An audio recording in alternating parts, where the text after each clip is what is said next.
Salve Maria, sou o missionário Servo Roberto, né? Aqui é outro vídeo, distorções protestantes. Desmascarando a idolatria católica romana. É o pastor... Tem o nome dele aqui.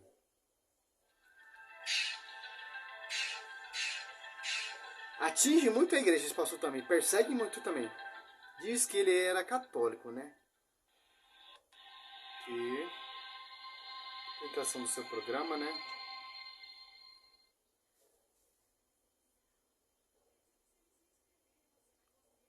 Desmascarando a idolatria. Paulo Cristiano da Silva, das imagens apologética, né? Dentro da Igreja Católica.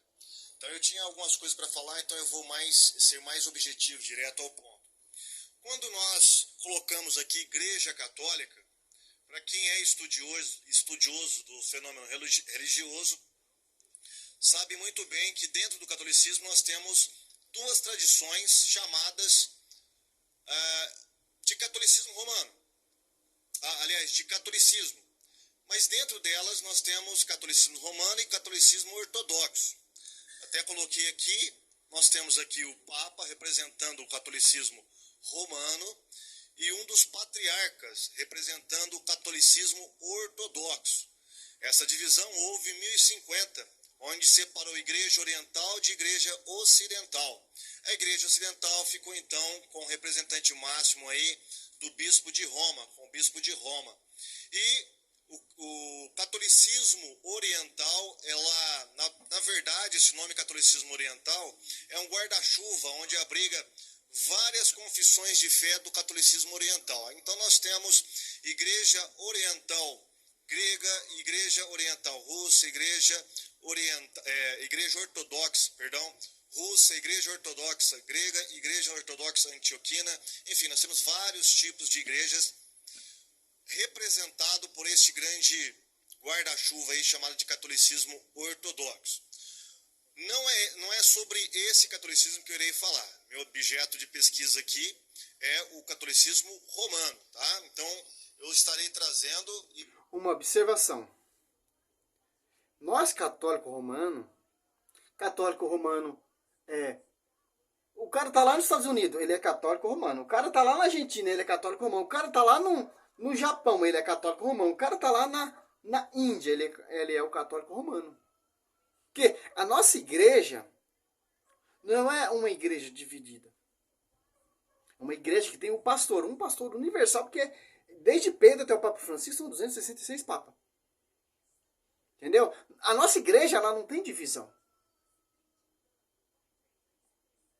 Não é uma igreja dividida. É uma igreja que tem unidade, uma igreja que tem pastoreio. De acordo com a Escritura. De acordo com o magistério, edificado sobre o fundamento dos apóstolos e profeta. Mas vamos lá. Ele vai falar aqui da idolatria romana, né? Imagens referente a esse tipo de catolicismo. As imagens do catolicismo romano é o que a gente chama de imagens tridimensionais. É as estatuetas, né, de 3 dimensões. O catolicismo ortodoxo, ele não possui esse tipo de imagem. Tá? Eles consideram isso uma transgressão do segundo mandamento. Mas eles têm as suas imagens. Aí você pode ver, ficou um pouco prejudicado a imagem devido a pouca luminosidade. Mas se você entrar em qualquer igreja oriental, você vai observar que eles têm diversos quadros.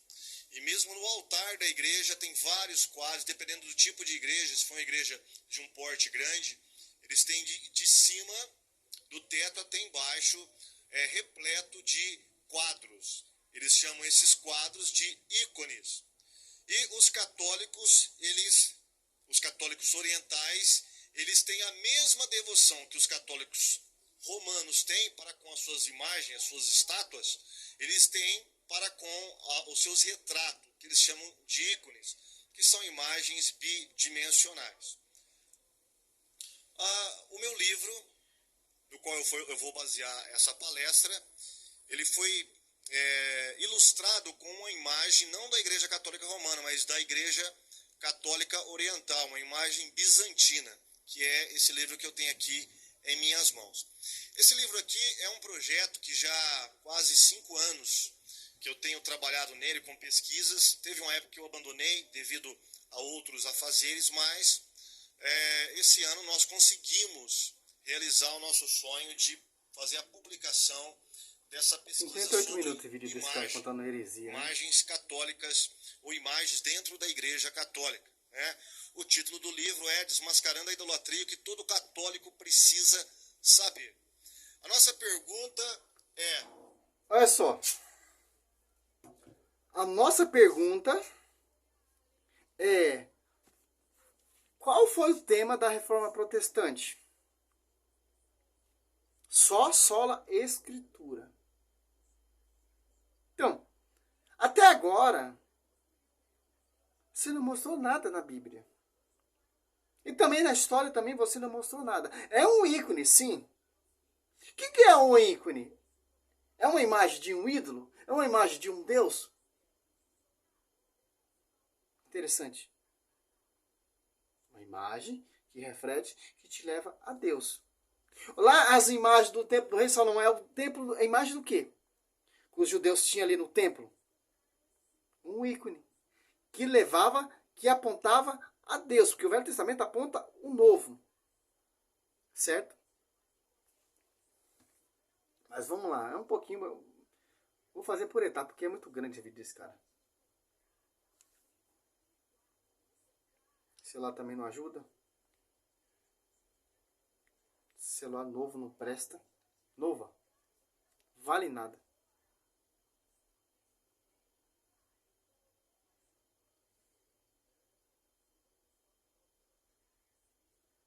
A nossa pergunta é: as imagens que o catolicismo utiliza em suas igrejas, em seu culto, é apenas uma questão de ornamento ou vai além disso? Ou seja, quando os católicos dobram seus joelhos e fazem toda a reverência diante de uma imagem, ele estará adorando aquele objeto? Seria idolatria as imagens que a Igreja Católica tem? Então, é debruçado nessa pergunta que nós vamos tentar responder essa pesquisa que nós fizemos. A questão das imagens dentro da Igreja Católica é algo muito antigo. A Igreja Católica, desde que ela se tornou uma igreja estatal, século VIII, se eu não me engano, ela vem trazendo como parte da sua liturgia o uso de imagens. E nós temos aí uma parte, um fragmento do catolicismo, do catecismo da Igreja Católica de 1999, no qual ele diz assim: as santas imagens presentes em nossas igrejas e em nossas casas destinam-se a despertar e alimentar nossa fé no ministério de Cristo. Mediante as santas imagens da Santa Mãe de Deus e dos anjos e dos santos, veneramos as pessoas nelas representadas. Então aí esse último ponto, onde eles dizem que veneram as pessoas representadas mediante as imagens, é muito importante para nós entendermos o raciocínio do catolicismo quando vão defender o uso da imagem dentro da Igreja Católica. Só que não foi o catolicismo que inventou as imagens. As imagens, elas sempre existiram no culto pagão. As imagens foram sempre objeto de culto no paganismo. Tá? Interessante. Ele faz todo um rodeio, como todos os protestantes. Então, todas as imagens é do culto pagão. Certo? Vocês católicos se postam diante das imagens, tal, etc., para adorar eles, etc., mas não prova basicamente, biblicamente. Então, Josué prostrou diante da Arca da Aliança. Então, a Arca da Aliança, toda a história é uma imagem pagã. Porque Deus mandou Moisés fazer e colocou essa imagem, 2 querubins, 2 figuras humanas, lá no tabernáculo, e depois colocou lá no templo. 1 Reis 6, 22, 35. Olha só que interessante. Aqui você já cata ele na mentira. Desde Gênesis até Apocalipse, Deus vai usar de imagem, sim. É um ícone que te leva, que te remete a Deus. Olha só que interessante. E homens prostravam diante dessa imagem para adorar a imagem? Não. Prostrava como reverência, que o povo já sabia o que era o simbolismo, o que aquela imagem, aquela aliança significava. José estava adorando a arca? Não. Está prostrando para adorar. Se adorava a Deus com ornamento santíssimo, consagrado. Josué, vou fazer por etapa. Já tem 10 minutos ele falando heresia, baboseira e não provou nada. Nesse livro dele que ele pesquisou. Aqui, ó. Josué 7,6, ó. Josué rasgou suas vestes e prostou-se com a face por terra, até a tarde diante da arca do Senhor. Tanto ele e o ancião de Israel cobriram depois suas cabeças. Oxe, ele está falando que não pode se prostrar diante de uma imagem. Essa imagem que Josué prostrou tinha o quê? Essa arca tinha o quê? Você cata aqui, ó. Isso.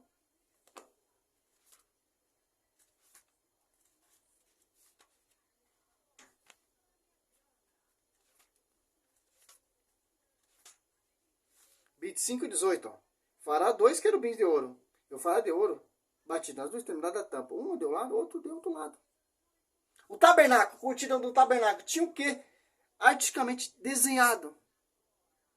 Imagem. De quem? De querubim. Não é imagem de Deus. Não terá outros deuses de minha face. Êxodo 20, versículo 3. Fará o tabernáculo com 10 cortinas de linho fino, retorcido, de púrpura violeta e púrpura escarlate e de carmesim, sobre as quais alguns querubins serão artisticamente bordados. Ah, mas não pode colocar a imagem nas casas, etc. A imagem do Pai Eterno, por exemplo. A imagem de Nossa Senhora. Está proibido. É uma idolatria. É do culto pagão. Deus proíbe. Deus abobina. Deus não manda fazer a imagem. Eu só mostrar para você que essa imagem que Deus fez ficou na casa de Obed-edom e a família de Obed-edom foi abençoada de acordo com a imagem de Nossa Senhora. Sai lá da Aparecida, seu incrédulo, seu herege, seu mentiroso, seu falso profeta. Vai nas comunidades, visitando as comunidades, aquela imagem via sacra, consagrada, ungida também pelo sacerdote. Nas casas. E as pessoas é abençoado como Obed-edom foi abençoado também, com a presença da arca. Vamos na escritura. Samuel. Segundo Samuel. Acho que é 6, deixa eu ver.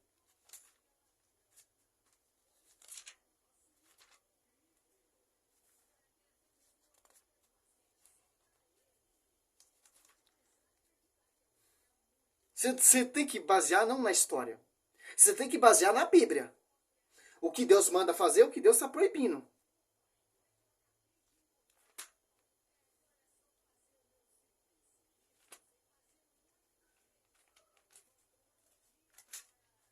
Seis, ó.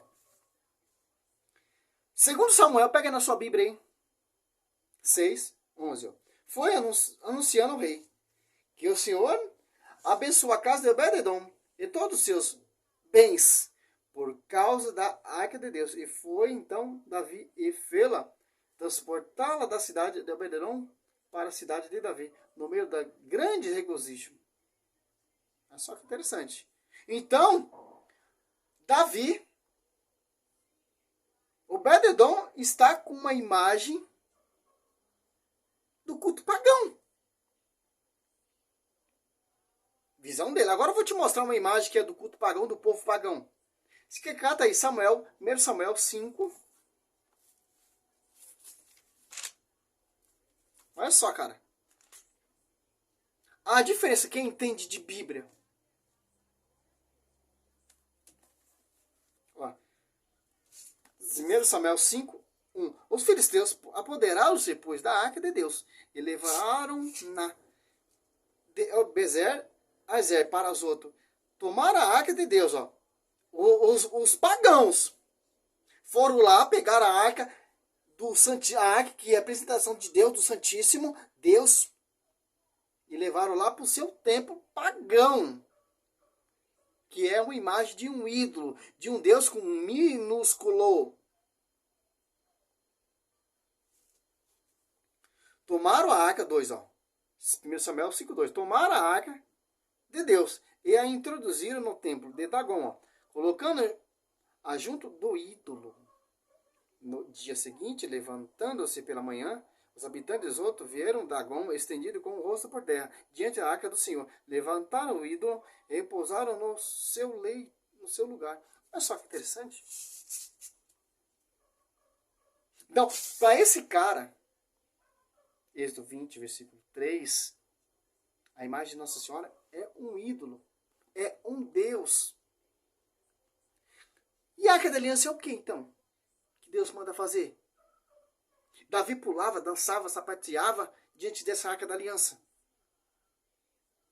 Deus falava com Moisés no meio dos 2 querubins, dava a revelação, a mensagem para Moisés. Êxodo 25, 22. Olha só que tem. Aí, esse livrinho dele já cai por terra. Porque a Igreja Católica, ela segue a tradição. Ela segue por quê? Que está no Velho Testamento. O Velho Testamento dá ponto novo.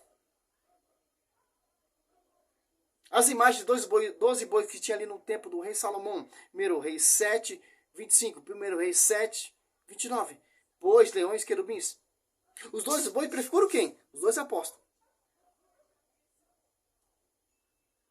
Os querubins apontam o quê? Servos. E os leões? O leão aponta o quê? Leão da tribo de Judá. Cristo, ele é da tribo de Judá. Que interessante. Êxodo 17.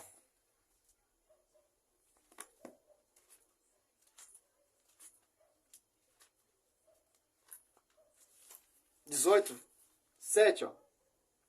Moisés saiu ao encontro de seu sogro e postou-se e beijou, informando-se mutuamente sobre a sua saúde. Entraram na tenda, ó.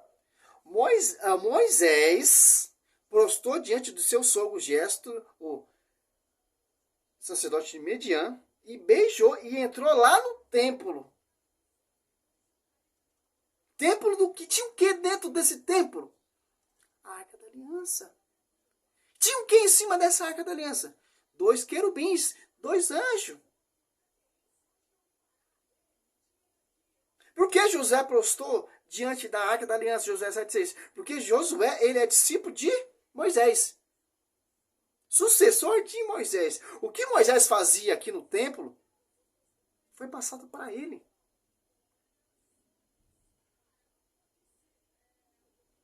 Olha só que interessante. E os apóstolos reuniam nesse templo, Atos Apóstolos 3, que isso passeava nesse templo cheio de imagens e escultura.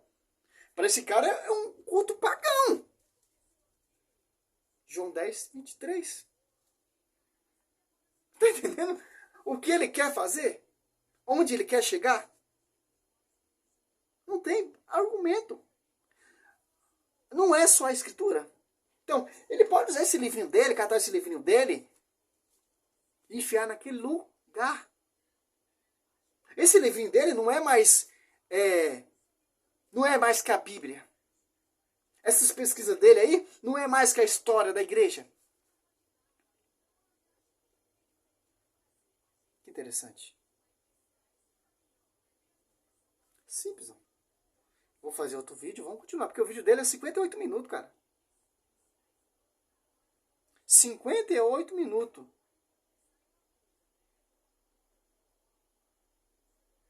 Que interessante.